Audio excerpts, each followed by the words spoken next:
Salut à tous. Alors après donc la vidéo résumée pourquoi acheter donc un Scénic, je vais te faire donc la seconde vidéo qui est ses points négatifs, quels sont ses défauts. Donc selon moi, c'est des vidéos donc que j'ai déjà faites plusieurs fois.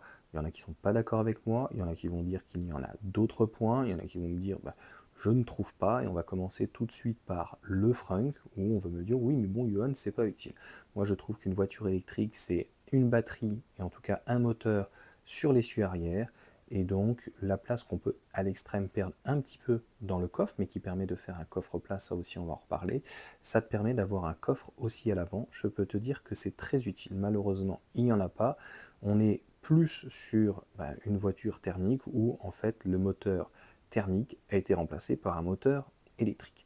Donc ça, c'est l'inconvénient a priori du rotor bobiné, c'est-à-dire qu'il est un peu plus gros qu'avec un moteur donc à aimant permanent, plus volumineux en tout cas. Donc, comme je te disais, pas de coffre plat, ou alors il faut rajouter donc une option. Je crois qu'on est aux alentours des 400 €, donc tu vas voir, ça va faire vite monter la facture. Comme je parle donc de facture, les options et surtout les frais de mise en service. C'est-à-dire que au-delà de payer parfois même des frais de carburant qu'ils n'ont pas modifiés, tu vas avoir donc des frais de gravage, comme on a l'habitude et qu'ils ont l'habitude de faire. Tu vas avoir aussi le câble type 2 qui n'est pas donc inclus dans le prix. Donc le câble type 2, c'est type 2 domestique. Donc ça veut dire que pour recharger à la maison, ils vont te donner qu'un type 2, donc sur éventuellement une borne. Mais si tu n'avais pas, mettons par exemple de borne, et que tu as besoin, même pour partir en vacances ou chez des amis, d'un câble domestique, eh bien, ils vont te le faire tout de suite facturer 400 €. Pour ça d'ailleurs, petite publicité, tiens, Daolar, je me suis associé avec eux parce que ce même câble, et en plus où tu peux changer l'intensité dessus, tu n'es pas obligé de la mettre à 16, à 13, tu peux mettre à 10 ampères ou tu peux descendre à 8 ou à 6 de mémoire, et bien 100 €, envoyé livraison gratuite offerte inclus dans le prix, et tu as 3 mètres, tu peux aller jusqu'à 5 mètres si tu veux, et c'est une centaine d'euros donc par PayPal. Là, c'est quand même beaucoup plus honnête, correct que 400 € le câble. Là, je trouve qu'il se gave bien. Je te parlais donc du moteur rotor bobiné. Donc, il a certes des avantages puisqu'il n'a pas donc d'aimant permanent, mais a priori, il a toujours des problèmes donc, on va dire, de développement, notamment sur la Zoé. Et moi, j'ai des problèmes donc d'à-coups sur la Mégane. Et malheureusement, je ne suis pas le seul, mais ça a l'air d'être trop isolé pour que finalement, au niveau du technocentre, il s'en occupe. Il n'y a pas de solution apportée. Comme tu peux le voir, on a un plancher relativement haut, donc qui est toujours masqué, qui est plus important, ou qui se voit plus en tout cas sur une R5, puisque là j'ai pu voir donc aussi la R5, je te mettrai les liens donc juste en dessous dans la description, donc R5 Mégane. On a donc des poches, donc le véhicule c'est exactement un peu comme ton téléphone. Il y a donc c'est successif donc des poches, et donc elles sont assez grosses, et on a un plancher qui est à l'intérieur relativement haut, et en extérieur pareil, le seuil est assez haut. Alors tu me diras, sur un Scénic c'est moins embêtant, ça pénalise par contre on va dire la pénétration dans l'air, puisque on est, et puis au niveau des roulements, puisqu'on est obligé d'avoir donc des jantes assez grosses très rapidement. On est sur du 18 et on monte jusqu'à du 20 pouces, donc 18, 19 et 20 pouces.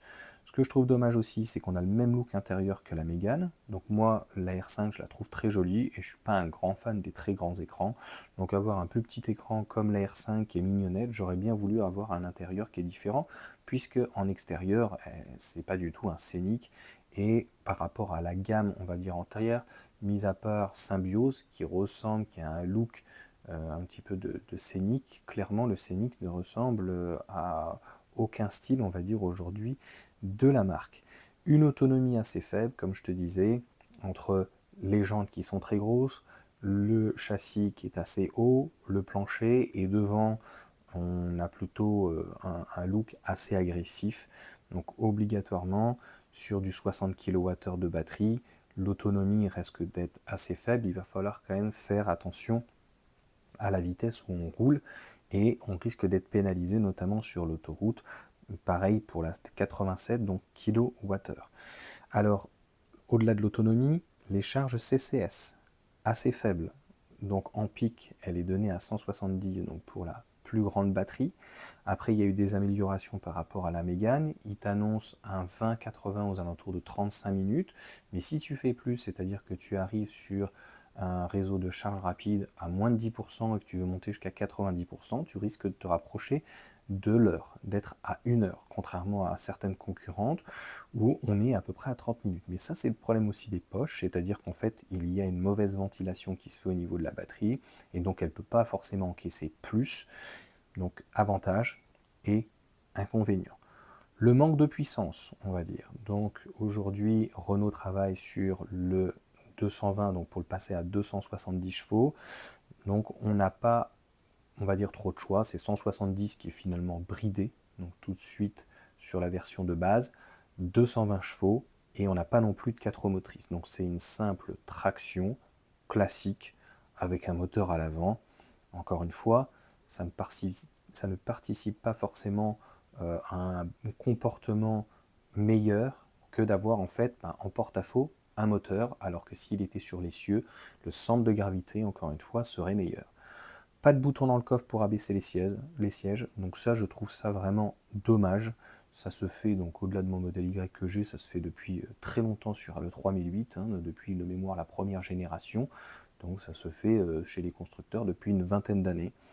Donc ils ont pensé aux 12 volts à l'arrière, ils ont mis des petites LED grossièrement de kéké à l'arrière, mais ils n'ont pas pensé à quelque chose de très simple, qui était donc de mettre des boutons. Donc pour abaisser les sièges via le coffre, donc tu es obligé à l'ancienne de passer par l'intérieur, ça c'est vraiment dommage.